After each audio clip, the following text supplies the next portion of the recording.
जय हिंद दोस्तों। आप सभी का स्वागत है हमारे YouTube चैनल एजुकेशन अड्डा विद बीके सर में। आज हम लोग बात करेंगे गृह मंत्रालय के द्वारा जो है एक घोषणा की गई है विदेशी योगदान विनियमन अधिनियम से संबंधित। कि जो घोषणा क्या की गई कि जो विदेशों से अंशदान के रूप में जो NGO जो है सहायता राशि प्राप्त करते हैं वो 4 सालों तक ही जो है वैध रहेगा। उसी से संबंधित घोषणा की गई गृह मंत्रालय के द्वारा कि पूर्व अनुमति मार्ग से प्राप्त विदेशी धनराशि केवल 4 वर्षों तक ही वैध रहेगी। तो आइए देख लेते हैं हम लोग क्या है। तो मंत्रालय ने कहा है कि इस समय सीमा का पालन न करना विदेशी योगदान विनियमन अधिनियम 2010 यानी FCRA कानून जो है 2010 का उसका उल्लंघन होगा और इस पर दंडात्मक कार्रवाई भी हो जाएगी। अब पूर्व अनुमति आवेदन की स्वीकृति की तिथि से 3 वर्षों तक विदेशी योगदान प्राप्त किया जा सकता है। यानी कि जो अनुमति लेकर जैसे पहले अनुमति लेना होता है उसके बाद जो है विदेशों से जो प्राप्त किया जाता है, तो जब अनुमति जो मिलती है वो 3 सालों तक मिलती है कि 3 सालों तक आप जो है विदेशों से जो है अंशदान के रूप में जो है सहायता प्राप्त कर सकते हैं। मतलब बिना अनुमति के आप नहीं प्राप्त कर सकते हैं। तो सभी बैंकों को इस आदेश का पालन सुनिश्चित करने के लिए अधिसूचित किया गया है। तो विदेशी अंशदान विनियमन अधिनियम FCRA, आइए इसको देख लेते हैं क्या होता है। तो भारतीय स्वतंत्र संगठनों यानी NGO को विदेशों से जो प्राप्त धन होता है उसको नियंत्रित करने के लिए इसका जो है FCRA कानून को लाया गया था। यानी कि कोई NGO है अपनी स्थापना करता है, उसके बाद जैसे उसको फंड की ज़रूरत होती है किसी काम सामाजिक कार्यों को करने के लिए, तो जो विदेशों से प्राप्त धन है यानी कि जो NGOs को विदेशों से धन मिलता है उसको रेगुलेट करने के लिए जो है FCRA कानून को लाया गया था। 1976 में विदेशी सरकार को भारत के आंतरिक मामलों में हस्तक्षेप करने से रोकना, यानी कि 1976 में एक कानून लाया गया था। और इसका क्या और उद्देश्य था? उसका उद्देश्य तो यह था कि जो विदेशी सरकारें होती हैं वो भारत के आंतरिक मामलों में हस्तक्षेप करती, भाई कर सकती हैं, क्यों नहीं। क्योंकि जब आप किसी अन्य देश से जो है फंडिंग मिलेगी आपको, तो जहाँ से फंडिंग आ रही है वो देश NGOs को पैसे की लालच दे करके या फंडिंग का लालच दे करके जो उनसे अपने पक्ष में कोई भी फैसला है, कोई भी विरोध प्रदर्शन हो गया, पर्यावरण जो NGO है उनके माध्यम से जो है आर्थिक गतिविधियों को प्रभावित कर सकती हैं। अब जो है FCRA जो कानून है इसके तहत विदेशी धन प्राप्त करने के लिए कुछ शर्तें भी निर्धारित की गई हैं। उन शर्तों को देख लेते हैं क्या है।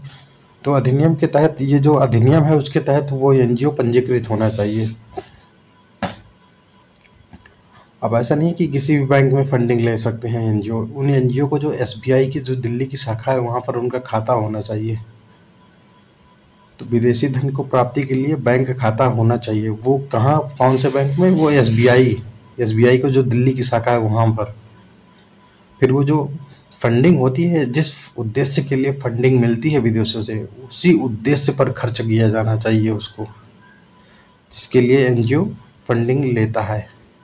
जैसे मान लीजिए किसी स्कूल में बैग का वितरण हो गया बच्चों के लिए NGO के माध्यम से, या कहीं मेडिकल कैंप वगैरह देखते हैं हम लोग, NGO लगवाती है हर किसी न किसी स्कूल में।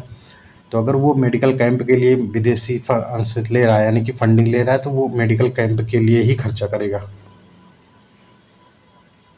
फिर अब इसके लिए नियम क्या है कि सरकार किसी भी NGO का FCRA पंजीकरण रद्द कर सकती है। इसमें एक नियम ये भी है जो विवाद का विषय बना रहता है कि यदि अधिनियम का उल्लंघन होता है तो, क्योंकि जब सरकार किसी भी NGO को रद्द कर सकती है नियम के उल्लंघन के आधार पर, तो अमूमन जो सरकार के कार्यों को रोकने के लिए अधिकतर जिस NGO का जो है NGO के द्वारा विरोध प्रदर्शन वगैरह किया जाता है उस NGO का जो है पंजीकरण रद्द कर दिया जाता है। अभी देखिए कुछ समय पहले जो है सरकार ने बहुत सारे NGOs का पंजीकरण रद्द कर दिया था।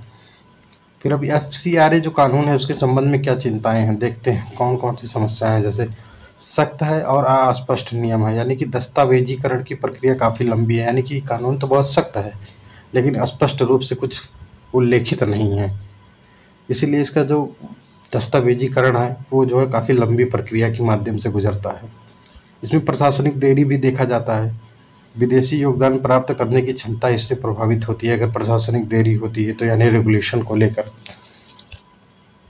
फिर राजनीतिक हस्तक्षेप की इसमें पूरी संभावना है क्योंकि सरकार जो है NGO का FCRA रद्द कर सकती है। तो राजनीतिक हस्तक्षेप होता ही है, क्यों नहीं। सरकार तो आखिर किसी न किसी राजनीतिक पार्टी की ही होती है। फिर आइए देख लेते हैं एफसीआरए संशोधन अधिनियम 2020 हुआ था, उसमें क्या क्या मेन बदलाव किए गए थे, तो उसको देख लेते हैं आप लोग। एफसीआरए संशोधन अधिनियम 2020 में बदलाव जो किए गए थे वो है हस्तांतरण पर प्रतिबंध, यानी कि जिस उद्देश्य के लिए विदेशी अंशदान प्राप्त किया गया है, यानी जिस या फिर जिस एनजीओ को जो है मिला है वो उसी एनजीओ को मिलेगा, किसी अन्य एनजीओ को वो ट्रांसफर नहीं किया जा सकता है फंडिंग। तो इस पर रोक लगा दिया गया। पहले क्या होता था कि मतलब किसी एनजीओ को फंडिंग मिला, वो किसी अन्य एनजीओ को फंडिंग ट्रांसफर कर देती थी, अब वो नहीं किया जा सकता है।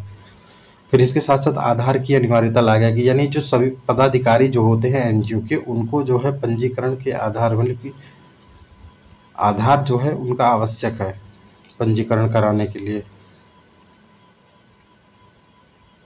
इसके साथ साथ एफसीआरए खाता जो है, मैंने बताया कि जो विदेशी अंशदान प्राप्त करने के लिए एसबीआई की खाता मतलब शाखा में जो है खोलना पड़ेगा। कौन सी शाखा, वो दिल्ली की शाखा हो, वहाँ पर जो है खाता खोलना पड़ेगा, विशेष एसबीआई शाखा। फिर प्रशासनिक व्यय की सीमा में कटौती की बात की गई। जैसे पहले क्या था, पहले मान लीजिए 100 रुपये मिला आपको फंडिंग, तो 100 रुपये में 50 रुपये फंडिंग, जो 50 रुपये की जो फंडिंग थी उसका उपयोग जो है जिस उद्देश्य के लिए गया उन उद्देश्यों के लिए किया जाता था। बाकी बचे 50 रुपये का जो अपने प्रशासनिक खर्चों में के लिए, जैसे पदाधिकारियों का वेतन हो गया, कर्मचारियों का वेतन हो गया, उन सब के लिए कर दिया गया था।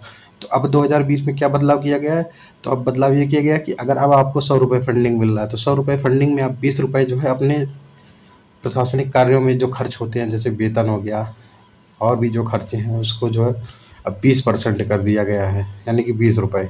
तो अब 80 रुपये जो है उद्देश्यों की प्राप्ति के लिए जो है किया जाएगा खर्च, अब 20 रुपये जो है प्रशासनिक व्यय के रूप में किया जाएगा।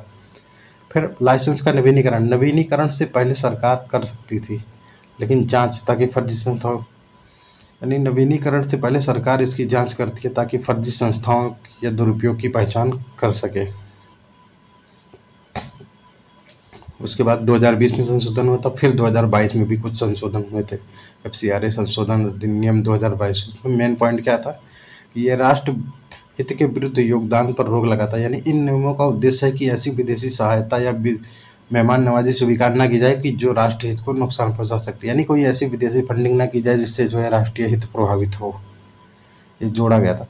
फिर रिश्तेदारों से प्राप्त वार्षिक सीमा में वृद्धि की, यानी एक साल में जितने जो है रिश्तेदारों से विदेशी रूप से प्राप्त किया जाता था पैसा, जैसे नॉर्मल बात की जा रही है, एनजीओ से नहीं है, तो भारतीय नागरिक अब विदेश में रह रहे रिश्तेदारों से प्रतिवर्ष 10 लाख रुपए तक की राशि बिना सूचना दिए प्राप्त कर सकते हैं, जो कि पहले 1 लाख। पहले मतलब अगर विदेशों से मान लीजिए आपका कोई भाई बाहर विदेश में रह रहा है, अगर उसको आपको पैसे देने हैं तो पहले 1 लाख रुपए तक तो दे सकता था, उसके बाद उसको आप मतलब सरकार को अनुमति लेनी पड़ती थी। तो अब ये ख़त्म कर दिया गया, अब इसको 10 लाख रुपए तक इसकी सीमा बढ़ा दी गई है। तो ये रहा आज का क्लास, इसको जो है आप लोग देख लीजिए। बाकी हमारे YouTube channel like share subscribe कर लीजिए, आप लोग कर नहीं रहे हैं जो कि, हमारे टेलीग्राम चैनल को भी ज्वाइन कर लीजिए इस पीपीटी को प्राप्त करने के लिए। बाकी जो है हमारे जो चैनल पे से जो वीडियोज़ वगैरह अपलोड होते रहते हैं उसकी जानकारी भी यहीं पर मिलती रहती है, और भी कुछ बहुत सारी चीज़ें इन्फॉर्मेशन शेयर की जाती हैं टेलीग्राम पर, तो उसको आप लोग ज्वाइन कर लीजिए। ये है, और टेलीग्राम का जो लिंक है उसको मैं डिस्क्रिप्शन बॉक्स और कमेंट बॉक्स में पिन कर देंगे, वहाँ से आप लोग ज्वाइन कर लीजिएगा। धन्यवाद।